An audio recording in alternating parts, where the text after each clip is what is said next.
All right. What is up, people of the internet? Welcome back to No Lowballs. We are your hosts. I'm JB. Holden. And Holden, we are back for, I guess, like a special episode in the sense that this was unplanned. Yes. So this is episode 10. And we had planned for this to be recorded next week because we have a guest coming to sit down with us. But there was some fairly major news that happened this week. That's true. I feel bad to the viewers because I said that our 10th episode was going to be extremely special. But then the more I started thinking about it, I said, this is a pretty special episode. This is a big deal. We kind of willed this. Or it could be a big deal, but we'll talk about that. Could be a big deal. But you'll have to tune in to see. Well, I'm saying this episode. You're saying they can tune in sorry, for this one. Tune in to the end of the episode. Got it. You got to keep watching. They have to watch the full thing. Yeah. So cool. So we're going to get into the ATF lawsuit, summary judgment by the judge, everything that just dropped within the last couple of days. I find it really interesting. I think I have a slightly different or more reserved take than maybe the rest of the internet does on it.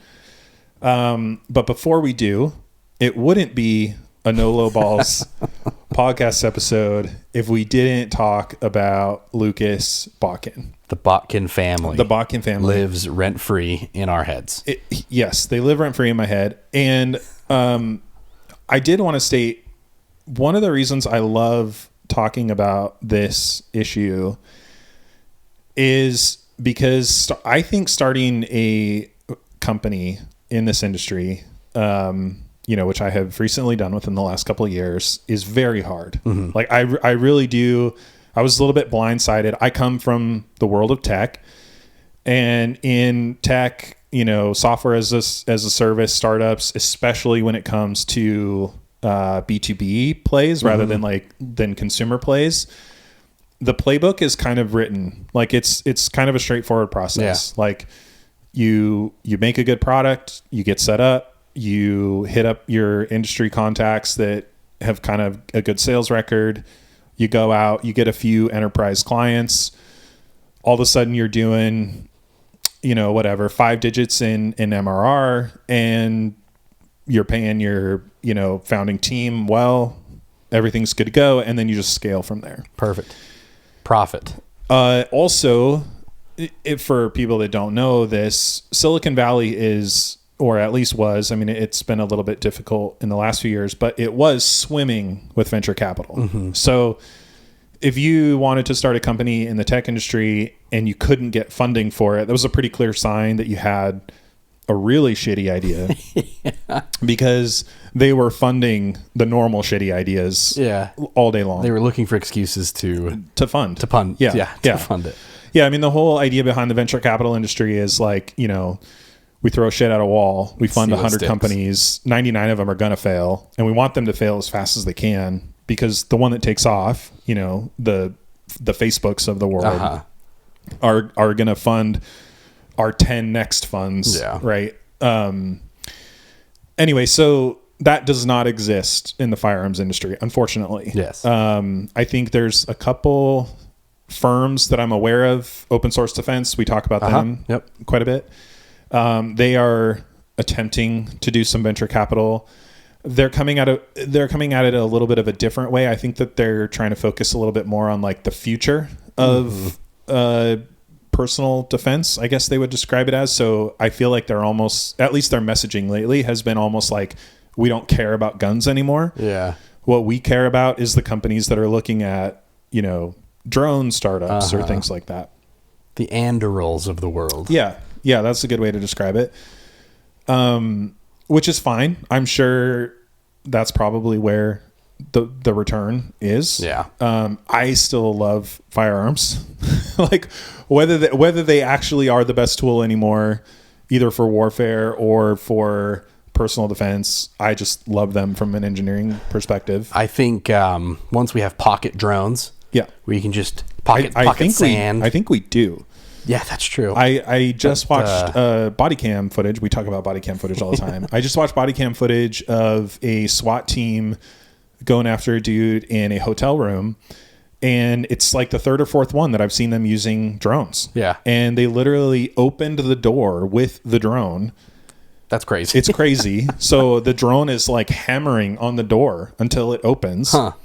And then it flies in, and the guy's hiding behind the bed. So he's in a hotel room. The bed's kind of like, up against the side wall. He's behind it. He's got like pillows stacked up and everything. And he literally just starts unloading at the drone with his handgun. And finally, I assume he's hitting it the whole time, because you see the drone kind of shaking, but the thing is taking shots. Crazy. And it's surviving. Recording video the whole time, which is live streaming out to the Bearcat, right? And he finally clips it enough that it falls over and goes upside down. But even though it's upside down, it's still got a full panoramic view of the room, giving them all the tactical view that they need. Yeah. And dude, they are just lobbing 5.56 like mag after mag into this room. There's like a sniper on like a 308 bolt gun that's set up like 100 yards away. That was kind of an interesting tactical decision, because he's like firing, like he's splitting the teams. Yeah. There's like a team here. He's firing through the middle of them, which whatever. And I'm serious. They're just unloading mags, and you can see from the drone footage in the room, he's got like all this crap stacked up like on a chair and stuff. It's just absorbing the rounds. Yeah. Like they're doing nothing. Jeez. And anyway, so I think drones are here. I get why people want to invest in them, but the whole point is it feels like that's kind of like, I still think firearms are cool. I still think guns are cool, but building a business in the firearm space is a lot more difficult than I expected it to be. And T-Rex Arms has been this fascinating little like entertainment value of everything that's gone down there, because you're literally getting to watch what I would say is one of the biggest success stories in firearms entrepreneurship. Absolutely. Coming from nothing to this insane and corporate enterprise. Yeah. Like Lucas has been pretty honest that like he started in like his garage or something, right? Yeah. So with a toaster oven and a press. Right. Yeah. Right. So crazy success story, and then just lighting it on fire. And it is wild to watch. Yes. So anyway, the drama, I'm not sure if you saw it. I think you mentioned that you saw a little clip of it. A little bit. It is funny because like you mentioned all the Lucas drama. I'm like, dude, it's just the gift that keeps on giving. They just can't figure it out. Yeah. Ben Steger, who we also keep mentioning. Shout out, Ben. This is just going to be like a regurgitation. When he with our hot takes, when he posted it, he literally gets the like, oh, this is the best day ever. Yeah.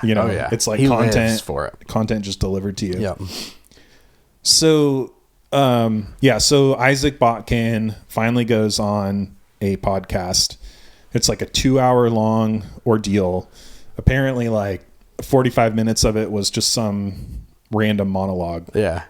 But at one point they finally start asking him questions. It sounds like most everything was softballs, but his demeanor completely changes. And at one point it sounds like there was a bunch of questions about like the prenup, postnup, like all this kind of stuff. And there was good discussion on Ben's video. I mean, it's been really good discussion. I've actually really enjoyed it from a business perspective.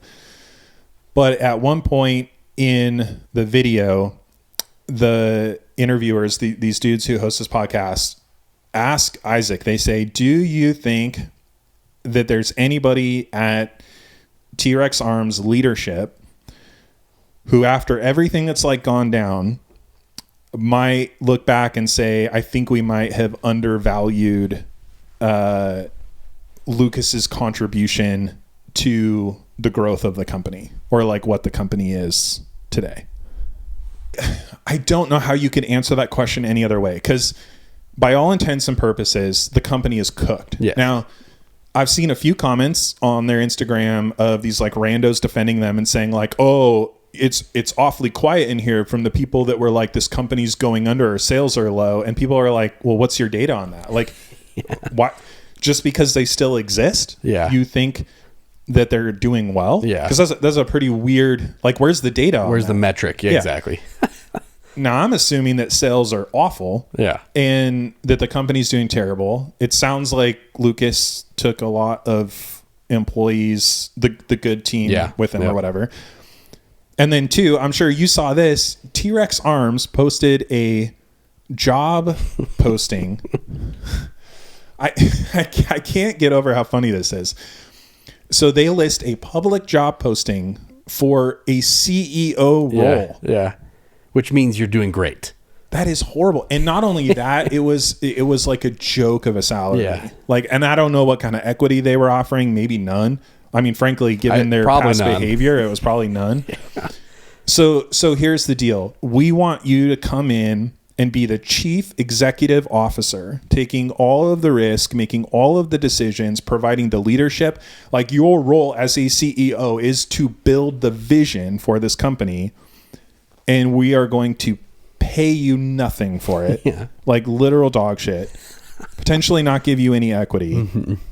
Oh, and by the way, this is like a recovery job. You know, they have those like corporate recovery people that like come into like failing companies and like turn them around and stuff. Yeah. It's not like an easy gig. Yeah. Like, you're going to have to face like a mountain of public perception, negativity, like blah, blah, blah. You'd have to drag the company back from the gates of hell. Totally.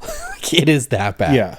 So if there isn't any clear sign that all is not well in T-Rex Arms land.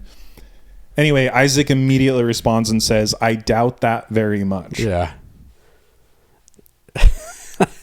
Which is an insane response. Insane. Like psychopathic response. Yeah. I have said this many times to you, even privately, like off the podcast, but I often gave Lucas a lot of shit, and probably still would, for like the pride angle. Yes. Like, he just has this air of I don't like infallibility. Like, everything that I do is 100% right or whatever. Shit doesn't stink. Yeah. But then you see this and you're like, this is taking it to another level. Like, this I've never seen this amount of just absolute narcissism. Like, I honestly think at this point in time, this dude is looking in the mirror and is like, we didn't do anything wrong. Yeah. What are you talking about? Like, Lucas? We are the greatest thing ever. Yeah.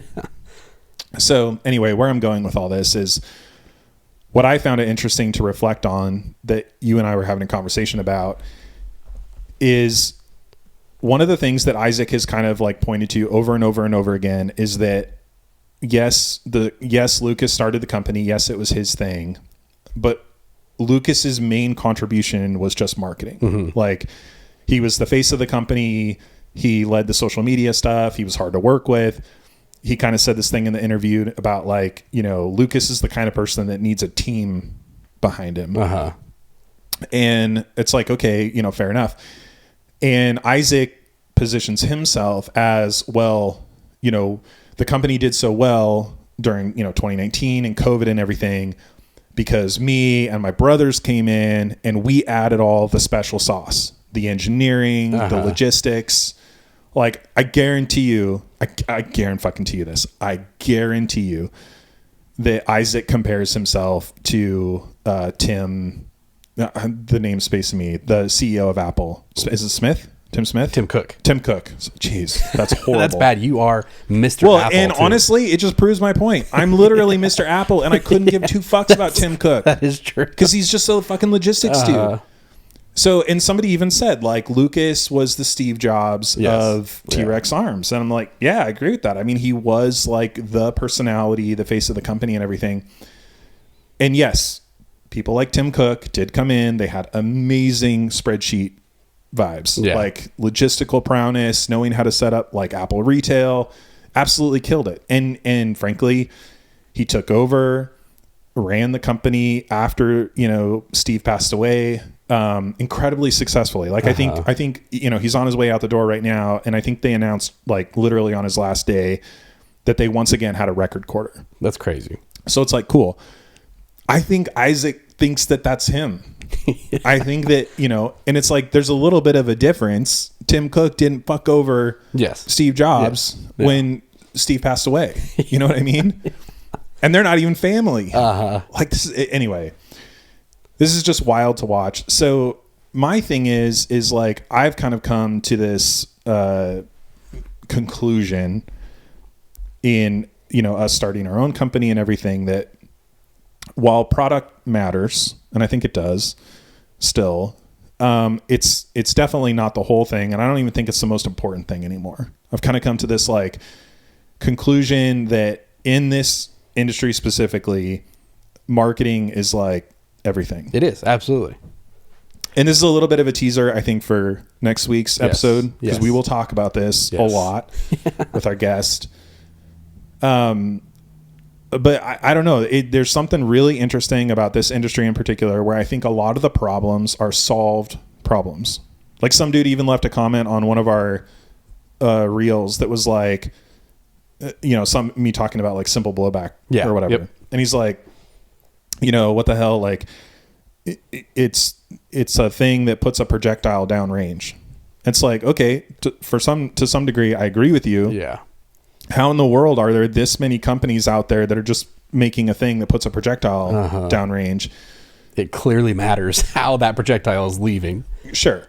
And I think the engineering behind it matters and all this kind of stuff. But at some point, these are kind of like solved problems. Mm-hmm. Like the AR-15 has been around since like the 60s, early 60s, late 50s or something at this point. Yeah, there's not a ton that you can change on an AR-15. Yeah. And it is funny because you've got certain companies who their next generation of products are taking some design elements from companies that have been around for maybe 5 years, but have just not been as successful.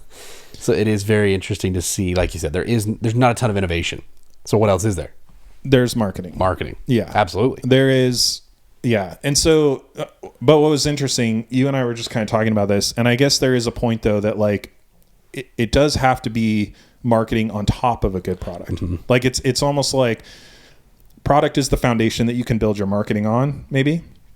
Because you were just kind of sharing with me, and we don't have to name names or anything, because I don't want to mess up relationships, but it sounds like there's some newer companies out there that are maybe taking the all we do is marketing thing a little too far.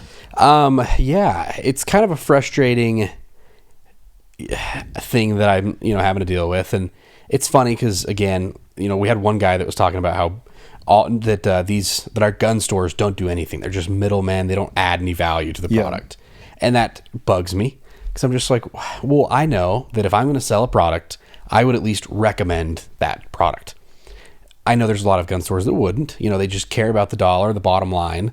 But in this specific instance, you've got a company who comes out and pays a handful of YouTubers to review it, doing as YouTube shills do. They shill. Yep. It's the best rifle I've ever shot. Whatever. Sure. Again, how do you measure that? Right. That to you, maybe. Again, yeah. What does that even mean?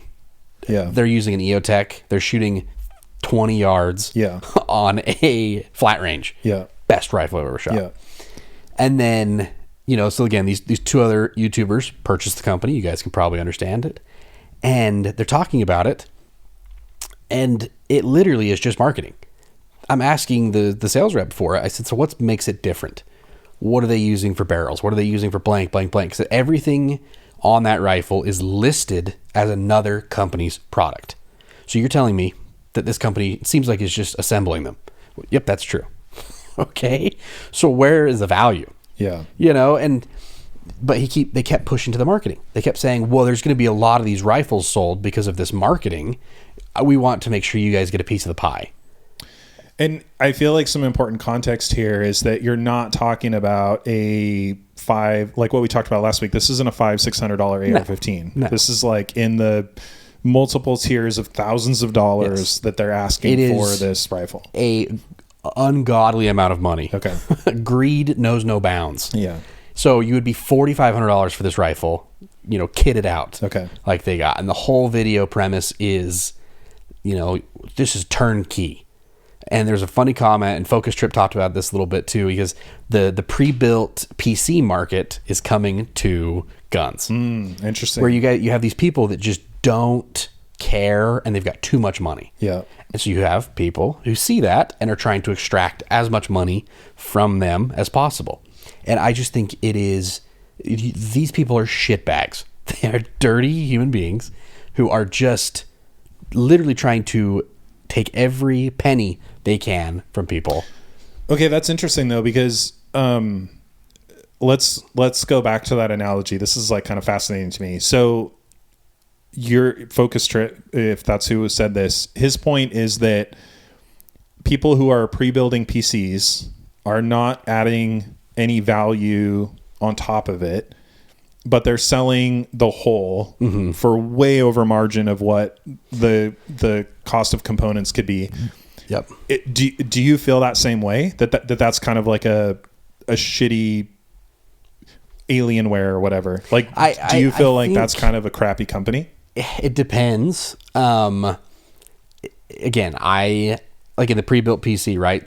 Or I guess with the rifle, there could be people that do not have enough time to set up their rifle. Yeah.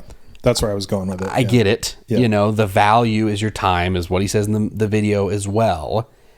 But, you know, and I would love to see someone price out the entire gun and the parts and see how much they are extracting for their time.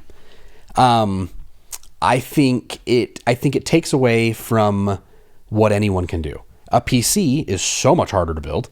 It's so much harder to make sure your processor works with your graphics card. You think a PC is harder to build than an AR-15? Absolutely. Wow. I've done both. Okay. I have too. That's a crazy take. Absolutely. Okay. I think there is so much more that can go wrong with a PC than an AR-15. The AR-15, dude, I could probably put one together in 15 minutes. I agree with that. I think why I find it such a funny take, and I don't even know whether I disagree or I would have to think about it longer. But I was building PCs when I was like 13. Well, and you're a smart guy. But it's like you just plug and play. Yeah, you know what I mean? it. The thing about AR-15s is you definitely have to have a setup for it. So like a vise at minimum, a lot of specialty tools, and then kind of know your way around a wrench. Like, I mean, how many dudes are messing up AR-15 builds by like torquing things like way too hard? Yeah. You know, stuff like that. I get it. I've put one together in a living room. Okay. But again, that's fair. Didn't torque it properly. Sure. But it worked. We did just build Cole's gun. Yeah, we did just build Cole's Recce 416 on the kitchen table a few weeks ago. Yes. So again, there's the analogy that yes, like people, they're extracting this value because somebody who has more money than sense, more dollars than sense, they can just buy it and be done with it. I get it, but I think those people are being taken advantage of in this scenario. But again, they could go to any gun store. Yeah. They could say, I want this rifle, you know, kit it out. Yeah. And the counter guy is going to be stoked. And they'll do everything there. Again, maybe a shitty gun store won't, but I would, you know, and like they will teach you everything you need to know. They will walk you through it. They'll be happy to sell you, you know, whatever product they can. Yeah. This just seems like such a weird way of purchasing a rifle, and it seems like they're just trying to sell to people who don't know anything, which to me seems scummy. Yeah, so I think that this is a little bit of a unique take that you have for a couple of reasons. One is the state that you live in, so your experience in Utah, and two is the dealers, the company that you own, the ones that you're familiar with. I would definitely put in a different league than most people's I don't have experience with shitty gun stores, which I think most people do. Yeah. So I try not to support shitty gun stores. Yeah. So I think from your perspective, what you're saying is true. I'm privileged. I've been. Is what you're saying. Yeah. Say it. That's right. I'm AR-15 privileged. I would say that when I walk into your shop, the sense that I get the feeling of is that they're not just salespeople. Yeah. They are passionate people about this particular hobby. And I don't know, like maybe they are pushed to sell certain products over another or whatever, but I think they genuinely No, for sure. These are dudes who are out shooting on the weekend, right? Like This would be like showing up at like a car dealership, like a Porsche dealership, and it's like this dude tracks his GT3 on the weekend or something. Like this dude is legitimately passionate about this thing. I think a lot of people in the country are walking into gun stores where people are running them that could not care less that that's what they're selling. It's like, yeah, you know. Well, that's called arms. Quit supporting shitty gun stores. Yeah. Really interesting that even is the case. Yeah. Like why do we have a pandemic or whatever of crappy FFLs that are, because I mean it's a cliche. It's like the boomer FUD thing. You walk in, they don't want to spend any time talking to you. Yeah. They're annoyed at everything that you say. But yeah, okay. So that's interesting. So your kind of point is like, at least if you walk into a good gun store, yes, this would be like walking into an electronics store where there's a bunch of like 19-year-olds that are working there that actually care about building awesome PCs because they're like gaming on the weekend or something. No, and I don't know. Like I said, maybe it is privileged, but I don't know. I think it just takes all the soul out of it. I think you putting any amount of time into thinking about the PC, thinking about the rifle, makes it better, makes it more suited for your particular setup. I mean, things like that. So it rubs me very wrong, and maybe that is just because of my background, because I'm like, we would do that for anybody, and we don't charge for that. It is, again, we're always making money on it, but like that's what a good human being should be doing. Yeah. But now you're charging a premium to people who don't know what they're doing so that they can be taken care of for just being an assembly shop with a marketing budget on there. Yeah, a marketing budget for 3 of the biggest YouTubers on there. I wonder, and again, like we're talking about this specific company, but I think I've seen this happen a number of times. I wonder where the initial capital is coming from. Like from a entrepreneurship angle, I think that's where I get interested is like, if you have this really crappy product, or maybe it's not crappy, but it's not necessarily bringing anything new. No one's ever heard of it before. Yeah. And you're building a company with marketing as the foundation rather than product as the foundation. Like, where are you finding the capital to walk to these YouTubers and drop, 4 or 5 digits in their pocket for a single video about it? That's interesting. Yeah, and this one's a different one. It was an FFL who started building rifles and selling them at the gun show. And so that's another funny kind of red flag to me. The second you mention gun show, I'm like, oh, I'm not going to touch that shit with a 10-foot pole. Yeah, this is like an NC Star booth. Yeah. Right. Yeah, I'm looking at it. Where's the NC Star logo on this? Yeah. And the beef jerky. Where's the taser? Nice. But I don't know. I think you're right. I think this company seems to have put all of their money just to marketing. And even like the sales rep group that's like pushing it, I'm saying the same thing to them. I'm like, you guys have some of the best 2011s on the market.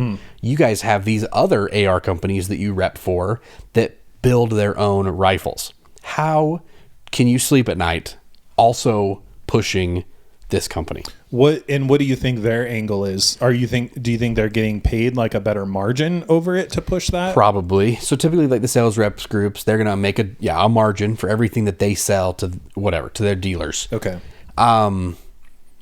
I guess, again, I don't know, like you said, I don't know where the capital comes from, because it's just someone who's throwing money at paid salespeople to sell the product. Yeah. It's not anything else. Nobody's going to try to sell the product because it's a good rifle. Yeah. It's everybody that's selling the product is paid to sell the product, or has now purchased into the company and has vested interest in selling the product. And I mean, we talked about YouTubers and finding good YouTubers, in one of our past episodes.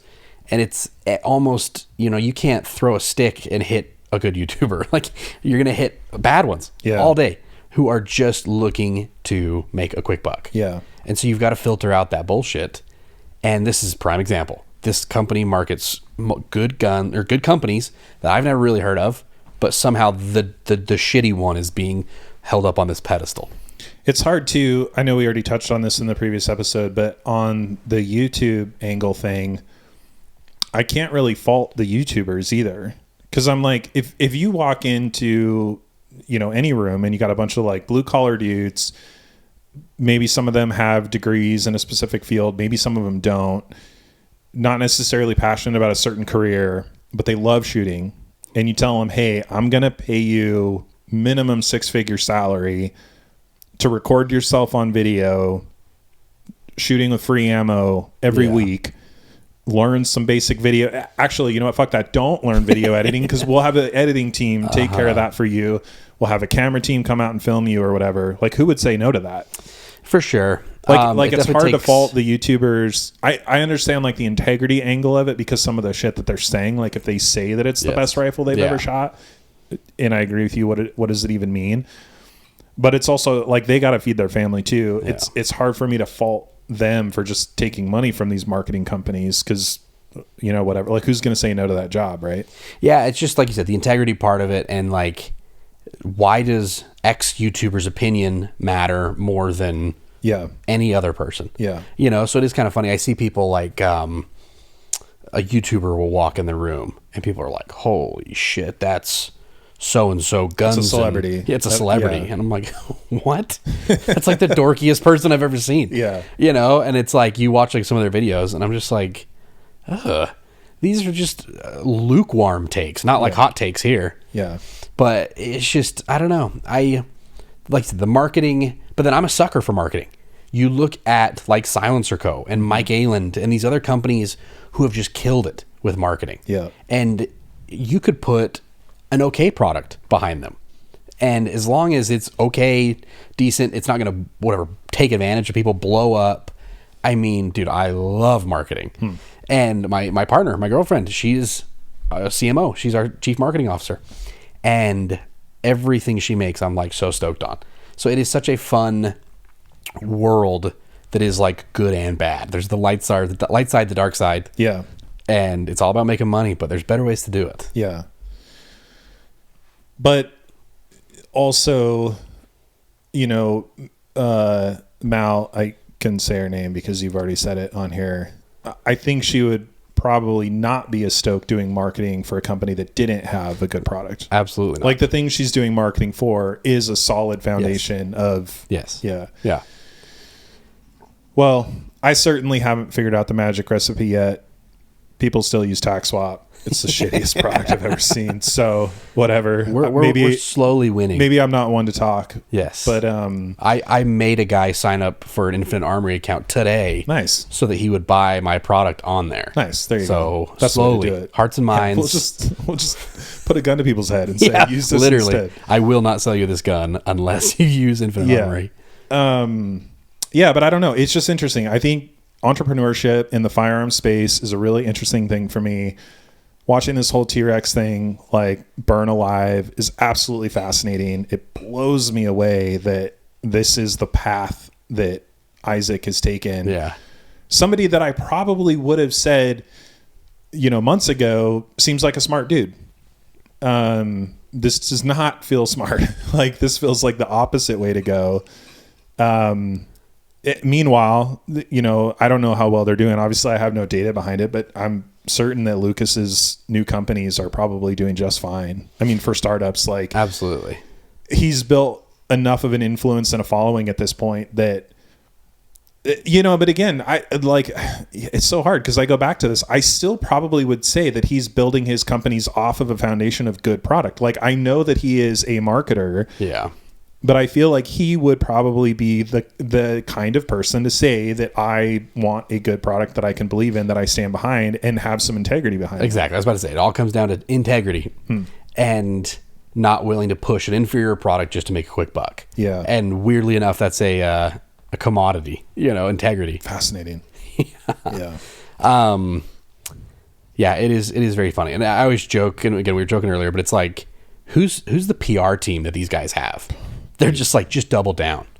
Just like they would rather, and I kind of likened it to the Lego, the BAM, the bricks and minifigs. Yep. It's like they would rather burn down this hundreds of $1 million company than to like admit, hey, you know what? We kind of screwed up during this. Yeah. We're going to make him right. We are so sorry. But instead they're like, nah, double down. Yeah, it's so crazy. I watched Ben Steger's take on it And one of the things that he brought up, because somebody, he does a funny thing where he goes through like his comment threads and in response to people. And somebody had left a comment about how they said something to the effect of like, you know, Lucas is just mad that he gave away his majority share at one point, and you know, everything he's doing is sort of like retribution for that, or like, you know, anger about that moment. And I thought Ben made the most beautiful point ever, which is he said, Lucas has never once asked to rewind the clock. Yeah. He's never once been like, I'm so mad at myself for giving away a majority share that I wish I could go back and not do it. Instead, what he's done is tried to uphold the deal that they made, which is these are the shares that I have. I want paid for this. And at one point when he said this was Ben's like entire point, he told Isaac, you know, when all this stuff went down with his wife, and Lucas chose his wife over everybody, his family, his company, everything, which is the most beautiful thing in the world. Like, I can fault Lucas for a million things. That one thing alone redeems him as a person to me over everything. Absolutely. So he chooses his wife and in her honor and everything, and he goes over to his brother and says, I do not want to work with you anymore. Period. Flat. Like, there is no future in which we work together. So let's figure out what to do with the company. My best idea is, because I started this thing, why don't I buy you guys out? You guys leave, go do something else. You are looking in the mirror every day and propping yourself up about how smart you are. Mm-hmm. Go fucking take Tim Cook's job. Go work at Apple. What the hell, you know? And I think these guys know, like Isaac and his brothers know, they know they're not as smart as they think they Absolutely. are. They know that they can't hack it anywhere else. They can't trick somebody else into giving them 55% of their company. That's right. I think that they would walk in with their resume, their CV or whatever, and people would laugh at them. Yeah. And I think that they have got this like little bubble with this like, you know, little Christian thing they have going on where they're doing these like little prayer meetings or whatever that's completely validated their whole worldview. They're patting each other on the back. And the idea of them losing that is them losing their entire identity. Yeah.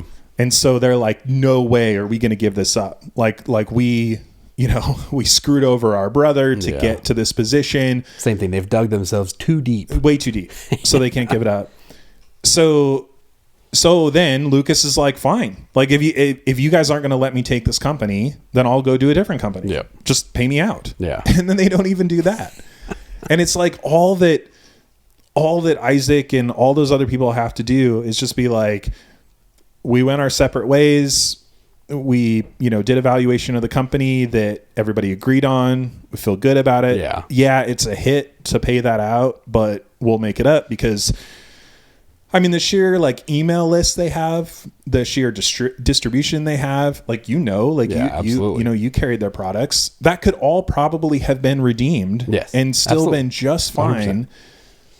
So it's fascinating to me that rather than the payout to Lucas, they feel like taking the PR hit that they're taking is a better path. Yeah. I don't have the data, so I can't sit here and claim to know all or whatever. But that it blows me away that would be the right path. I cannot see a world in which this works out for them.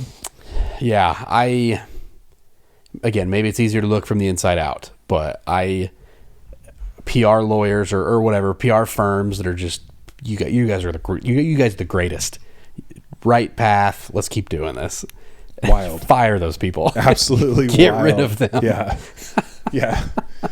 Definitely part of the team that Lucas did not take to you know, his new companies or whatever. Yeah. Anyway, okay, we've talked about Lucas enough. Let's actually get to the point of this episode. The ATF. Well, not the ATF. The ATF. Texas courts. Yeah. We'll put something on the screen at the beginning that says like fast forward to this time code. She's been doing the chapters on the bottom, perfect. so that's been great. That's great. Yes.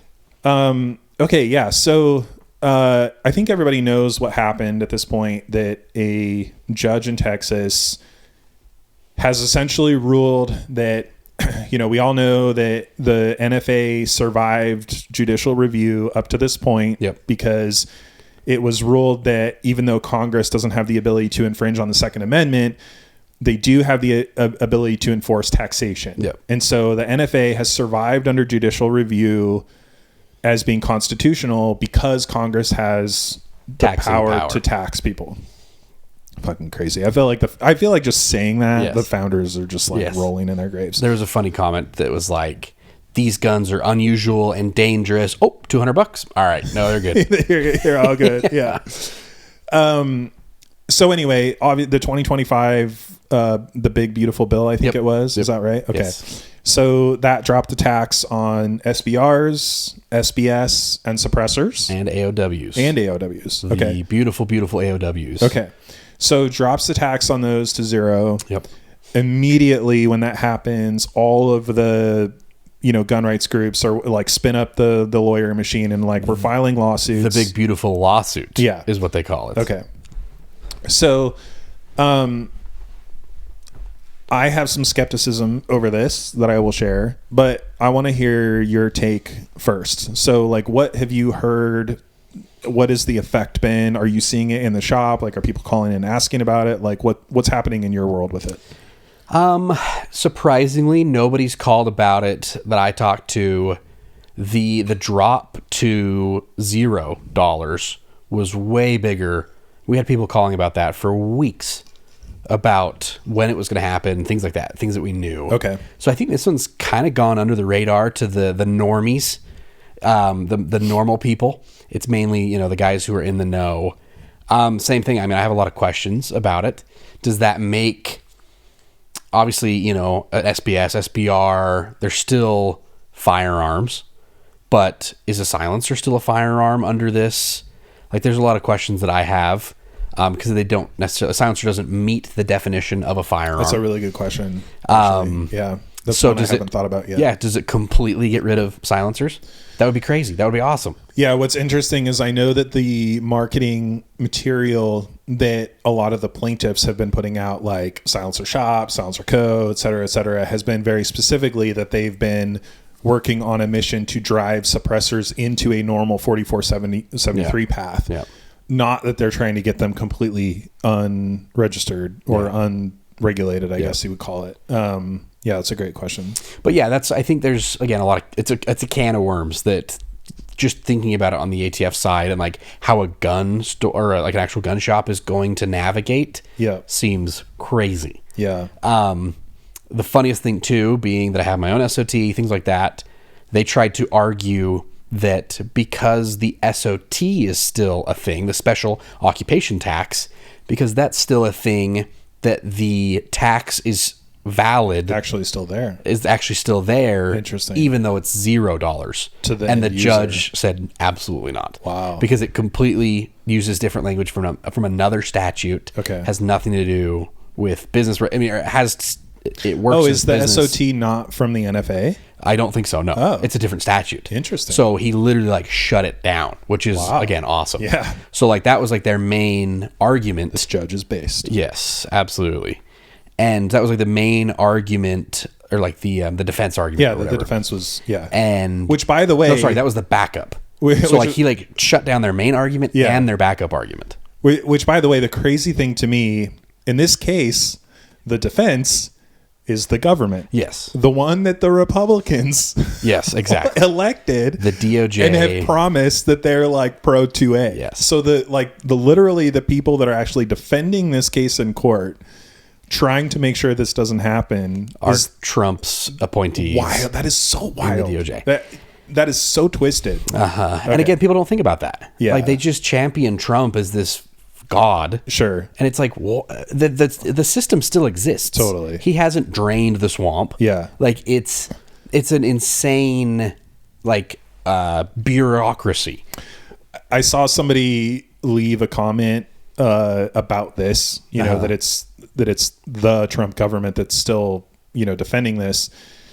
And Silencer Co.'s social media guy said, government be governmenting. Yeah, that's funny. And that is literally the most perfect explanation of what's going on here. Like, they can't help themselves. Yeah. It's literally like a disease, and once they've caught the virus, it's taken over. Yeah, absolutely. Like, what are those like parasites that you watch on the Nature Channel that like go into bugs, and then they, it's like the bug is compelled to do it at that point. Yeah.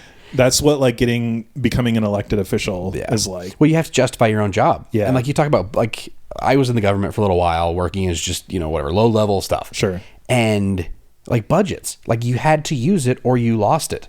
So these guys' entire time, July or June, whatever, last month in their budget, they were just throwing money away because they had to spend it or else they were going to lose it. And so it's like, that's how we train these guys on how to function. So of course the government grows and grows and grows because nobody's actually willing to like take a step back. And so, it's crazy that the DOJ is still fighting it, even though I can't remember the guy's name, but he's even up for re-election to be the attorney general. Okay. So there's some calls to action. And please call your senators. Is this like the attorney general for Texas? No. I think I don't know where. Or is it like the federal attorney general? I'm pretty sure the federal attorney general is up for re-election. So people are hoping that we can pressure him into either not appealing the case or doing other things. Interesting. Okay. So please call your senators. Please let them know not to pursue the bill or the case. Yeah, which I know this particular guy is seemingly in the pocket of like the gun lobby or whatever, but I did see there was one senator or representative, I'm not sure who, but he was one of the people that originally helped draft the part of the bill that the big beautiful bill or whatever that put a tweet out essentially saying like, please DOJ, don't fight this. Like this is what needs to happen or whatever. So it's super cool. I mean, it is cool. Like you think about the people who are writing the bills and how crafty they are. They can say, like you said, it's been judicially reviewed. So they're like, oh, well, if we get rid of the tax, then it has no legs to stand on. Right. So it is kind of that like inching towards the goal. Yeah, this is one of the few times where I would say this was a case of 4D chess. Yeah, absolutely. And in this case, because I'm going to get on their case in a minute, but for right now, I would give props to the gun groups like GOA, FPC, Second Amendment Foundation, like all these ones. Because in this case, I think they were the ones behind the scenes helping the legislative branch draft this, knowing where they could take it if it existed. So that's kind of cool. Yeah, and again, it opens some crazy questions in terms of if it were to be struck down, could it ever be stood back up? Right. Like, again, that's what, with like the $0 tax stamp, that's what people, I think it was like a month or two after that became a thing, another Democratic person, they put a bill in that was like raise it to $2,500 for a tax stamp. Right. So it's like, just out on a whim. Yeah. So this is actually what I wanted to get to and why I'm a little bit skeptical of it.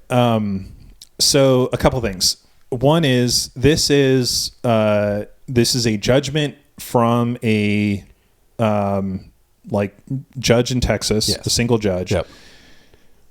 From what I understand, if this gets appealed, so they have 7 days to appeal it. If it gets appealed, it will immediately go to a 3-judge panel in the Fifth Circuit. Yes, sir. I think.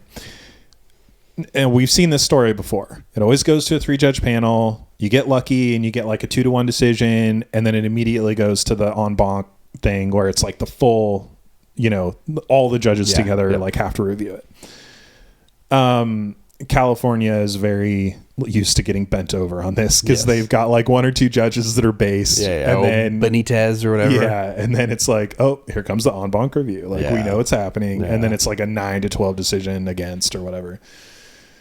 Now in this case, from what I understand, the Fifth Circuit is fairly conservative. I think the vast majority of judges on that, whatever you call it, on that bench are appointed by Republicans rather than Democrats. I think it's like I can't remember, like a 7-5 or maybe there's way more than 12. Anyway, so it seems like the appeals path is favorable. Yeah. One thing I don't quite understand is it sounds like there's some stuff happening in other districts. I think there's one going on in the 4th as well. I believe they merged them. They didn't yet on this one. Oh, okay. As far as I know. So there was a couple merged that are in 5th. Oh, okay. And there's even another one, I think, still in Mississippi, which I think is in 5th. The lawyer is watching. It's a good thing we don't have many viewers because the lawyer is watching this. Like certainly no lawyers are watching this. Yeah. But from what I understand, there's another case going on in the Fourth Circuit. And if this one wins, I don't know if the people in the Fourth Circuit drop that one so that this doesn't happen. But if they don't drop that one, if that one gets appealed, goes to the full judge panel, and they side with the defendant, they side with the government, but then the Fifth sides with the plaintiffs, then I believe that it's highly likely that the Supreme Court would then take it up on appeal, because you have two district courts like disagreeing with each other. And maybe that's what the gun groups want to happen, because where the court is right now, like, we know that if it ends up there. So anyway, all that to say, the appeals process, even though it looks like a favorable path, even though it looks like a favorable path, these are like years that it takes to go through this, like years and years. Yes. And I don't know how long that appeals path takes before, grocery prices keep going up and everyone's like, let's try a Democrat this time and see if we can get gas prices down or whatever, So this didn't happen early enough into Trump's term or a Republican term to get handled. Right. And then the other, I guess, question that I have, or skepticism that I have about it, is exactly what you were talking about, which is the entire premise of this case is saying that it's not making the NFA unconstitutional. Yeah. The NFA is completely constitutional, according to the court review so far. Yes. What it is saying is that these specific items that are not being taxed cannot be upheld in this because the only way that this survives is them being taxed. So if that goes through, then what that means is that, like, so the government decides not to appeal it. Great. We all clap our hands. We all celebrate. We all kiss, hug. Yeah. We all walk into a store and we buy a suppressor on a 4473. Yeah. But as far as I can tell, that can just be completely reversed in a second. We're going to get a year or two of the golden age. Yeah. I mean, like, all we have to do is see a, majority held legislative branch held by the left again. That the, Everytown lobby or whatever is just going to be pumping money into these politicians if they will do one simple thing, which is raise the NFA tax on suppressors, SBSs, as AOWs, like whatever, to 5 cents. Like I don't even care if they get crazy. That's true. It could be 5 cents. It could be a penny. That makes it constitutional. Yeah, they could just be like, hey, like, we can justify this because at a nickel, the industry is selling this many per year. Yeah. So even with a nickel, hey, we're just looking out for, our government. We just want to make sure that we pay these people's salaries. Yeah. Like, we just want to make sure that and I know the whole thing about, like, how the tax doesn't go to the ETF or like whatever, but I'm just saying, like, it just seems like the simplest thing in the world for them to just turn on the tax at any moment in time, which seems like it would immediately invalidate all the work that's been done here. So, and it's much, in my opinion, it's much harder to overturn a 5 cent tax stamp 100%, because people are going to be like, well, what are you bitching about? Yeah, exactly. Yeah. So I don't know. I guess that's where I'm a little bit skeptical. I wish this was a little bit permanent. I wish this was like more under the grounds of the Second Amendment and a constitutionality on the actual Second Amendment rather than this whole like tax thing. Yeah. I think I saw today that the decision to uphold it based on the tax was like a 1937 case. So it was like literally like 3 years after the NFA came out. People were like, fuck this, and tried to get it like banned through the courts. Couldn't do it. And it's upheld this long, on the tax. And that's what's so funny about the NFA in general. It's what, 100 years old? Yeah. Almost, 90 years old. Yeah. Like, it's just such a funny, like, I always warn about like institutions or like organizations getting stuck in that, like, well, this is what we've always done. And it's just so funny because the NFA's that. It's like, well, we've always banned SBRs. Yeah. Why would we, they've always been dangerous. It's like, oh my God, no, they're not. My hilarious little factoid that I always bring up with the NFA, because I'm nerdy and like to talk about this stuff. Everybody watching this will already know this, so you can skip this section. They're begging for your nerdiness. Okay. So the day that I learned that the entire reason that SBRs are in the NFA was a complete mistake. It was an accident. Oh, yes. So what was trying to happen is handguns were trying to get banned. And the lobby at the time was like really after this, because that was actually the thing that was dangerous. Still is. It's like gangsters, yes. These she here, like whatever they see. Yeah. What's the Al Capone or whatever? Yeah. They're using like Colt 45s. Yes. So they write in a bunch of like language to get handguns into the NFA. At the very last hour, they realize it's not going to get passed. Mm-hmm. There's just no way it'll pass, constitutional review, judicial review on a constitutional basis if they put in handguns. So at the last minute, they remove the handgun portion of it, but forget to remove the short-barreled rifle. Yeah, like the language around what makes it a handgun that made sure that like, you couldn't like take a handgun, make the barrel longer, and then it gets like excluded or whatever, right? So they basically forgot to take out this clause, which made accidentally this thing called short-barreled rifles. Like SBRs like weren't even really a thing back then. Like nobody was chopping like a BAR down to like 10 inches. Just 13.7 for ballistic. Yes. Yeah. Yeah. So, fast forward 50 years or whatever, all of a sudden the AR-15 becomes a thing. Then we start experimenting with like shortening barrels down, and instead of relying on fragmentation, now we're looking at rounds that are doing more like expanding. We're getting tactical with this stuff. The military is experimenting with shorter and shorter barrels, first to the M4, then down to like, the 10 inch length, throwing cans on there. And all of a sudden, we pretty much land on like the standard weapon being like a 10-inch AR, 11-inch AR with a suppressor on it as like the most effective tool. Like submachine guns, nobody cares about them anymore. Big ass long rifles, nobody cares about them anymore. And then you get all these Democrats that are like so upset about this like SBR rule potential going away. Yeah. So they have to go out there and argue that SBRs are like more dangerous. Like a 10-inch 5.56. They will say this with a straight face.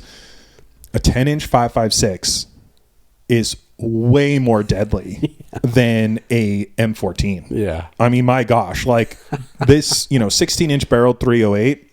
Who cares about that? That's going to do nothing. It's like a pea shooter. That's a hunting rifle. What's that going to do to somebody? But a 10-inch AR. Yeah. Oh, shoot. We can't have that now, can we? When it's so funny because like the only argument that they would really, not that I want to give them ammo, but like the only argument they would have to make is that it's the concealability that's the issue, not the deadliness. Yes. But they're so stuck on this like deadliness factor. You can kill 100 people. Yeah. Anyway, rant about SBRs over, but it's just hilarious that it was like a complete mistake in the law. It wasn't even meant to be a thing, and then it created this whole culture. Yes. Pistol braces, blah blah blah. Yeah, the NFA is funny in general, but what's cool, this is a side note, but there was a law in New York that just got tasers passed or like allowed. Okay. And the barrier of like the common use, that these items were in common use with people in the state, was like 100,000 tasers out there in the state of New York. And I'm like, oh, that's cool. Yeah. That's a pretty low barrier. It's a very low barrier. Low bar. Yeah. Like 100,000 that we got, tenfold that. Right. So, I mean, yeah, there's good decisions, but I agree with you. I think it's a weird premise. Yeah. So skepticism number one on my part is what we just talked about, is the angle that they can just bring the tax back. Yeah. Skepticism number two is that this particular decision, again, from what I understand, I'm not a lawyer, but I feel like I'm pretty certain on this decision, no matter what, even if the government drops their appeal or doesn't appeal, it only covers customers and agents and whatever the language is of the plaintiffs. Yes. So this is not a blanket, like every NFA item all of a sudden is not, Yes. Now, excuse me. Now I understand that maybe like follow-on lawsuits would happen very quickly. Yeah. And this would become like, precedence for that or something. But essentially you got to be a member of like GOA or, a customer of Silencer Co. or Silencer Shop or something in order for this to apply to you. Yeah. And it is funny because, like, again, shout out GOA. But, like, I just watched their video today about it. Okay. And, like, the entire thing was like, you have got to become a member. Yeah. Please tell your friends that they have to become members. Yeah. And I'm like, ugh, okay, well, is this just a push to get more money? You know? Okay, so this is what I want to ask you about on this point in particular. This is tough because this goes back to like what we were talking about in the beginning with like marketing and everything. I fully understand that these groups are doing great work. I fully understand that they have a mountain of expenses. They have lawyers, that they've got to pay salaries to. Like these lawyers could go work in any industry, like on any whatever. So I understand that, and it's hard to separate people from their money. Yeah. So. But at some point, sometimes some of these groups seem to cross the line a little bit into a marketing machine rather than a results machine. Now, again, I would say like the product, the foundation is clean. It's good. Yes. Like it's a great product. So I've not heard, other than the NRA, I've not heard of like any of the groups that our generation is familiar with being shitty. But at some point, it's like, are they overselling the value of some of these decisions in order to push the membership angle? Absolutely. And to kind of expand upon that, like, do you think they are working as hard to get the judgment for the entire United States? Or are they like, it's okay if it's only GOA members? Yeah. Like, that was kind of funny because he says in the video, the GOA guy says, we tried, but you've got to be a member. And it's like, well, yeah, that benefits you guys. Yeah. So it is kind of a funny... Which is so tough because this is difficult because it's like, in some ways, I'm like, well, that's fine. Like if you guys are going to put up the capital to fight this, then I want to see you as a profitable nonprofit. I mean, it's like a nonprofit, but these are jobs. Like it pays our salaries. Yeah. Well, and it's very similar to Rare Breed's situation. Yeah. Where they put up all this capital and time to fight this FRT lawsuit. Right. And then immediately, again, obviously, they just turned around and started being assholes. Yeah. But I was torn originally, where I was like, well, yeah, they fought, this lawsuit. They should be able, because there was another company that was selling essentially their product while they were barred from selling it. Yeah. Yeah, that's fucked up. But then they became rude. They became monsters and started suing everybody. And then I'm like, all right. So I definitely don't think GOA's in that same sense. Yeah. But it's not a missed opportunity to sell memberships. Yeah, and I hate not having a strong opinion on this. Yeah, I don't know if like maybe I just need more time or maybe I see it go both ways sometimes. But there are times when I see these groups, especially FPC, like some of the stuff that they put out from a marketing perspective, I'm like, fuck yes, like they are just literally like no compromise. Yeah, like, absolutely. Yes. They tell everyone to fuck off and I love it. That's great. But then other times I see some of the behavior where they're really pushing stuff that I know, like, I mentioned like the California stuff. They will roll out the red carpet and market the hell out of a decision from a 3-judge court panel that they know for a fact is going to on bonk review and will get overturned. Yeah. And it's like this giant marketing machine. And I think where I get a little bit frustrated with it is it feels like they are hyping it up and getting people excited because they're using language that sounds very definitive. Like, this is definitive. This is a win. This is like, we are so excited about this. And it's like, well, why are you excited? Because it's going to like boost your membership numbers for the day because that this isn't going anywhere after this. Yeah. And they're not talking about the real issues like we raised of what this even looks like. Yeah. Yeah. So anyway, that I guess that's issue number 2 is the fact that it only covers the plaintiffs and people who are related to the plaintiffs. Yeah.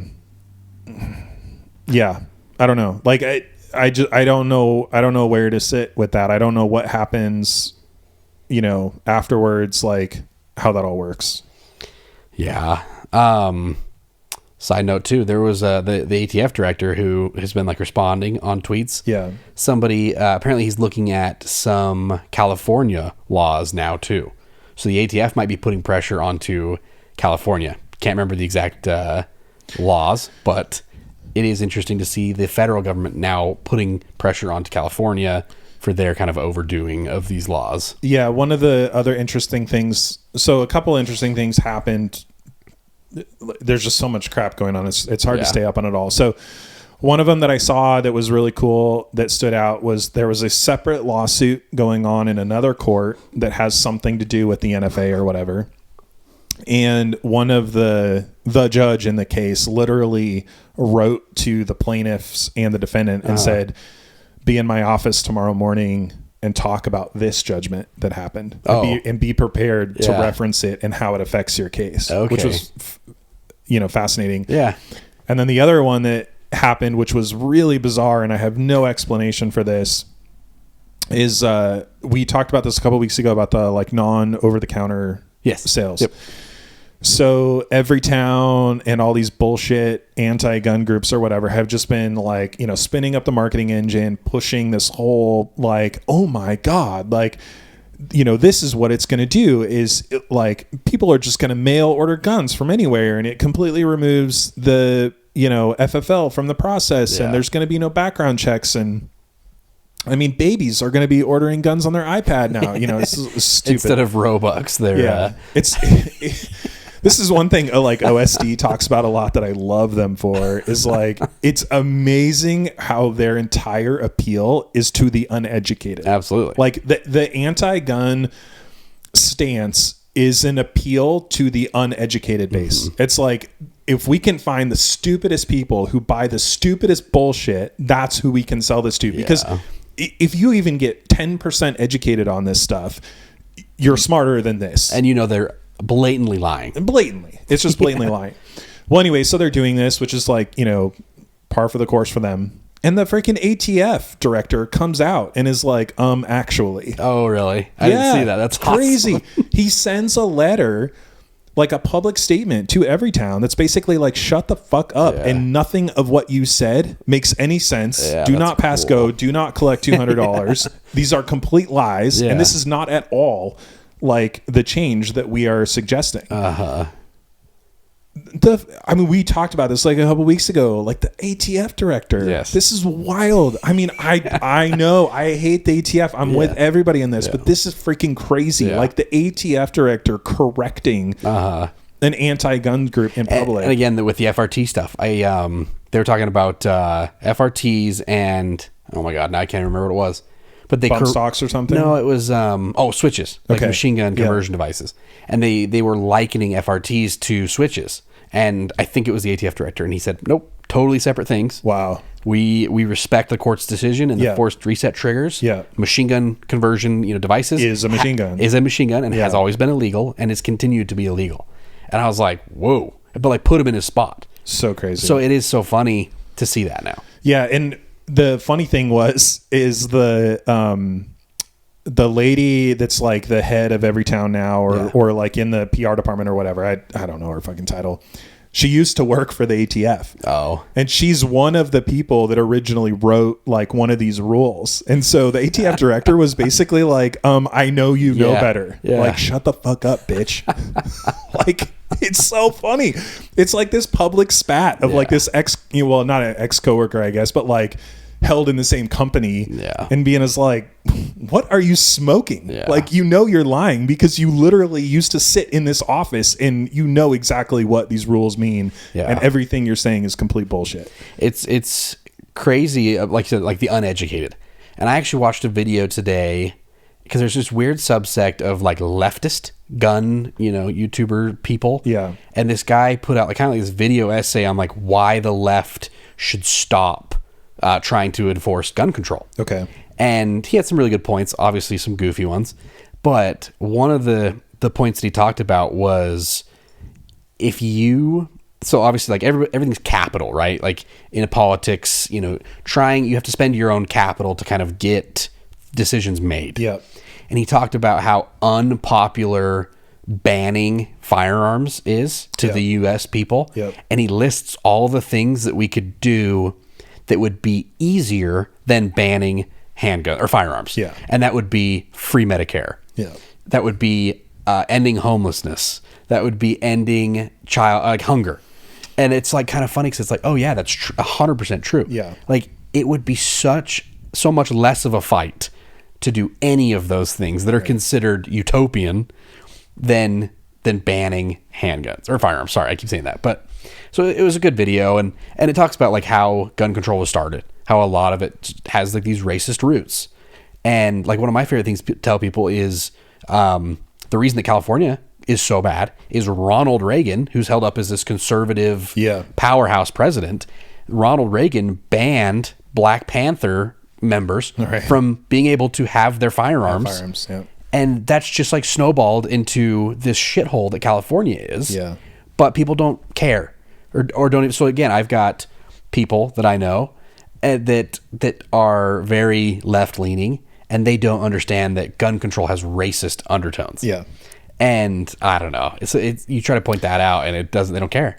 Yeah, it's funny because all those things you mentioned, like, Medicare reform and like blah blah blah.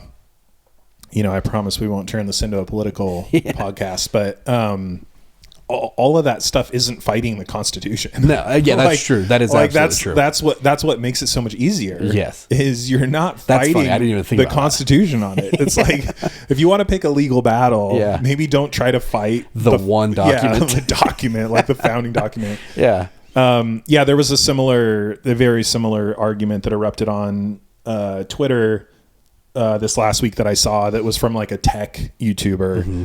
And he's a huge YouTuber, and he had some video like a long time ago where he explained why banning firearms was, problematic and from a technical perspective, like we probably don't need to focus on it or whatever. Anyway, after the in and out thing, he got on and he's like, after further reflection, I was completely wrong. We need to ban assault weapons or assault rifles, I think is even what he said, which is like, okay, if you use that term, I already know you're uneducated. And somebody in the gun industry had responded to him and was like, we could literally make pools safer and that would save more lives. Yeah. Like regulations around swimming pools, by the way, not protected by the Constitution. Yes. Like that would save more lives. And then it got into this stupid, silly argument about like, well, are you including like infants in that? Are you including like 18-year-olds in the, like whatever. It just got into like stupid, back and forth. Okay, circling back a little bit. So first issue I brought up is the issue that the appeals process and everything. Yeah. Second thing, like, the tax can come back. I think that was my second point. I'm losing my points at this point. Too many points. But the third thing that I wanted to ask you about is the third point of skepticism that I have over this entire thing. I think it's easy for us here in Utah to celebrate this because we live in a very conservative state. I'm not sure that this moves the needle forward or moves the ball, whatever. I'm getting my analogies screwed up too. This is when we know the podcast has been too long. I can't even hold a straight thought. I'm not sure it moves the ball like any further down the field for people that live in blue states. Yeah. Because again, if this entire thing is focused on the unconstitutionality of Congress to enforce a tax that's not actually a tax, that doesn't mean anything for a state saying we don't like suppressors. Like maybe right now the states qualify it as an NFA item. So maybe there's bills out there or legislation in writing that says, like NFA items are not okay in our state or whatever. Well, okay, so if these aren't NFA items, then they'll just call them out by name. Yeah. They'll just write their own SBR rules and their own, suppressor rules. Because again, it's not about the constitutionality of these items. It's not about the Second Amendment. Right. It's about the tax. It's about the tax. It's just this really weird little thing. So if there's no challenge to like the Second Amendment on this issue, then the states are essentially still free to do whatever the heck they want. And so this is where Virginia and Oregon and Washington and California and New York and, you know, all these other states that have just done this crazy batshit legislation lately, this doesn't change anything. Yeah. A stroke of the pen and they can fix it. Yeah. And some of them, I don't even know if they need to. Yeah. Like, it's probably already written in the legislation as suppressors and as, you know, short barrel rifles or whatever. So I don't know, like, I'm way more, I guess where I'm landing on this is I'm way more pumped about the Supreme Court, you know, review and decision that's going to happen next year on the assault weapons, rifles you know, thing than I am about this. That could have more of a lasting impact on the United States than... Yes. Yeah. I'm excited about this. I think it's really cool. I'm really excited that the appeals process seems like it might go through a ring of judges that lean conservative. I think it would be great. I'm excited that all the gun groups are like celebrating this. I'm excited for the companies. I mean, fuck, like Silencer Co. is one of our sponsors, and I'm stoked for them. What this means for them, the fact that they participated. And they're not even like obviously I know they have a motivation to sell suppressors, but they're not even like a gun group or whatever. Yeah. There's no membership fee. You know, they're doing this because they truly believe in suppressor ownership. Yeah. Their mission is suppressor That's ownership. Right. It's more sales for them, of course, but it's, you know, I think it's deeper than that. Like, there's a reason they go to work every day. Yeah. So all about it, like, super cool, but I'm just not sure in the grand scheme of things. Like, I feel like as a former California resident, like, I've seen this before. Like, I don't know. There's just something about it. And frankly, as a former Oregon resident as well, like I saw it happen there, and it's just, I don't know. It's very hard for me not to have some skepticism or be a little bit reserved about celebrating too early on this and what it actually means. Yeah, absolutely. No, I totally understand that. Yeah, again, I think of the sales aspect is going to be insane. The Pandora's box of compliance things, again, as a shop owner, you know, am I going to have to check a GOA member card box on the 4473? I think you will. You know, I have confirmed that this person is a member of GOA. Yeah. Like I said, I don't think it would get to that point. I think there'd be enough lawsuits, but that's what makes me laugh. Like, okay, say this decision, they don't appeal it, and it gets put into place in a couple months. That couple months is going to be hell on it, figuring out how to do this. I think if it doesn't get appealed by, I think it's the 12th, which is interesting because that's the day that we're recording. So we should have some. Oh, I think you're right. It's just, that's it. That's it. It's done. Which is crazy. Like, I think it goes into effect that day. Yeah. Like technically I think it should already be in effect. It's just that judge stayed the decision for 7 days or whatever. So that's like, that thought is crazy. Like, yeah.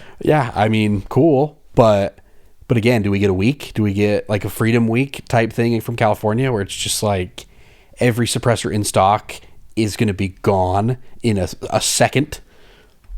Okay, because I never thought about that. Do you have to form 3 still? You know, items still? So I never thought about that. That is a crazy cool point because these Freedom Week things that have happened in California are a fascinating little like window of legislation moves too slow. Yeah. Like the government moves too slow to catch up with this shit. And so they get these like little, you know, pockets of freedom. So is there any chance that we see for people in California, even it's like, and again, I don't know, like I'm talking out of my ass here. This is where I'm wildly crazy uneducated because maybe California already has, you know, not NFA language, but like specific suppressor language or something. But yeah, are there states out there where this creates a window of opportunity to go buy what you can, get it, and then it's a Freedom Week?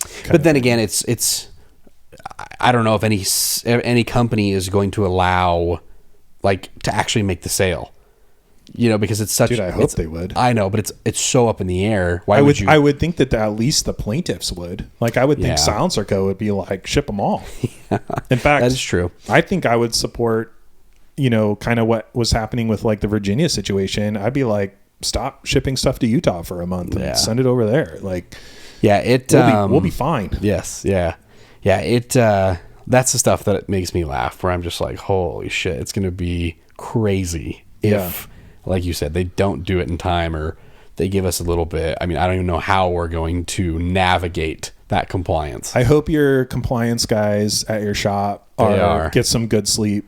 Shout out Chris. Yeah. Shout out Cameron. Yeah. The boys, who are amazing, by the way. So I hope they get some good sleep, because it's about to kick off. Yes. Chris is a notoriously nervous guy. So today he didn't seem very, very nervous. Okay. So maybe I'll start to just prime to him. poke at be him. like, get some good sleep over the next week. I'll be like, hey, in 6 days, you're fucked. Do you think that sales would really do you feel like there are a lot of people who are not a fan of the NFA process, even with a $0 tax, who are just I think the zero probably removed most of those people. Okay. Yes, there's people that are like, oh, if it's registered or whatever, they're tracking it, I don't want one. But I think you're just going to have people who already participate in the program, who are going to come in, even if, again, the wait time's not that much right now, maybe a week, a couple weeks. Yeah. So it's like, even in that case, you're going to get the guys who consistently buy, who are just going to come in and drop big bucks. Yeah. It is wild to me sometimes when you talk to me about the sheer crazy amounts of money that certain customers just come in and unload on stuff all the time. Like, that really, it's funny. I used to think that I was a player with my clones. Yes. And then I met you and started talking to you, and I was like, oh, I don't even rate. I'm nowhere near. It is pretty crazy. But again, there's just tiers of money. There are people who don't give a shit. Yeah. We have one customer who has a guy who buys guns for him. His entire job is, he'll say, hey, I want this gun, this gun, this gun. Yep. This guy will reach out to us, try to negotiate the best deal. Yep. And then he'll say, all right, cool. He'll get with the accountant of this guy. Yeah. Say, wire $50,000 to this company. Yeah. It shows up, we ship it, and then we'll split it to different residences. Jeez. And it's just, that's crazy. But like you said, this guy spends at minimum $40,000 a month. Sometimes I would say he's $150,000 a month. Yeah. Just at our organization. Sometimes it's other people's. Yeah. And I don't get it. Why would you want 15 Korth revolvers? Or like, it's just crazy. Well, I mean, I'll take 15. I know. Those things are sweet. But like, what do you do with with the all revolvers? I want Korth semi-autos. Yes. It's a little pocket of gun nerdery that I feel like not enough people know about. The roller delayed. Yes, Korth makes, which now I'm contradicting myself, because I just talked in an episode about how much I don't like roller delayed. That's so funny. But I'll take it in a handgun. Yes. Korth makes some of the most. I rant this to you all the time. Yep. It is impossible to find a concealed carry piece what I want. It passes the JB test. Yes, I want something quality jewelry like that I feel proud about carrying every day because of the engineering and design behind it, and it just literally doesn't exist. Yeah. Except for the old SVI Tiki, which is impossible to get, and I'll never find one. Did I tell you, by the way, that I saw a gun store? I told you this, right? You said, down in Mesa. Yeah. Yeah, you said they had one. Monarch had told you about it. Yeah, I had Zach call him, and he's like, yeah, we sold that eons ago. Which apparently eons ago is like 2 years, because I know they had it in stock 2 years ago. But that happened once where we had an Atlas that was like a Gen 1 or a V1. Okay. Super cool Atlas. And it was when the owner started collecting guns. Gotcha. We're like, oh, this is a really cool gun. Yeah. So we like reached out to the guy who bought it from us, and we're like, tried to get it back. Hey, we said, hey, do you still have that pistol? And he's like, yeah. We're like, hey, what if we paid you what you bought it from us for? Yeah. And he's like, done. And so it came back to us, and Nice. that gun is so sick. It's still on the wall. Nice. And I've told him, I said, if you sell that gun, dibs, I want it. Love it. It's a 40 cal iron sight, so it's like an old school USPSA Yeah. limited gun. Yeah. It is tits. It is so sick. I think I showed this to you last week, but there's an Infinity, old SVI Infinity, 40 cal iron sight. Oh, yes. Yep. It's out there right now. Yeah. I kind of want to get and figure out how to chop down, because it would get eerily close to what I'm looking for. Yeah. That's impossible to find. Well, cool. Yeah, well, cool. So I guess we'll title this episode JB Rants for an hour and a half or whatever. I apologize that this was... You guys have been coming up with some good titles. Yeah, that's the editor. Yes. Shout out the editor. Yeah. Yeah, but anyway, I apologize that this was mostly a monologue. I guess I just had stuff to rant That's okay. about. I love it. But This is an emergency episode. Cool legislation, Botkin drama. Botkin drama. What more could you ask for? One of these days we'll have only Botkin episode. Yeah. No Stager. Just Botkin. You could be listening to Call Her Daddy. Yes. You could be listening to Joe Rogan. Yep. Or you could be listening to this. So thank you to our viewers who are choosing this. Yeah. We see you. We do see you. All right. So no lies this time. We will not be recording another episode until next week, in which case we have another guest here. A banger. Which will be super fun. I do believe it'll banger. It might be... I do believe it will be a banger. It might be a multi-parter, which will be fun. We will definitely talk more about this because we will have more information. Then we will talk about it with him. Mm-hmm. So he's got some insight into it. Oh, and he'll have some hot takes. Yeah, we'll get some hot takes. I think so. That'll be the clip farm. I hope so. I need to figure out marketing. No, I'm very excited. Shout out episode 11. Next week. This was 10. No, I know. I'm just saying. You're I just like saying shout out. Got it. It's like a little thing. Okay, I'm with you. So shout out to next week's episode 11.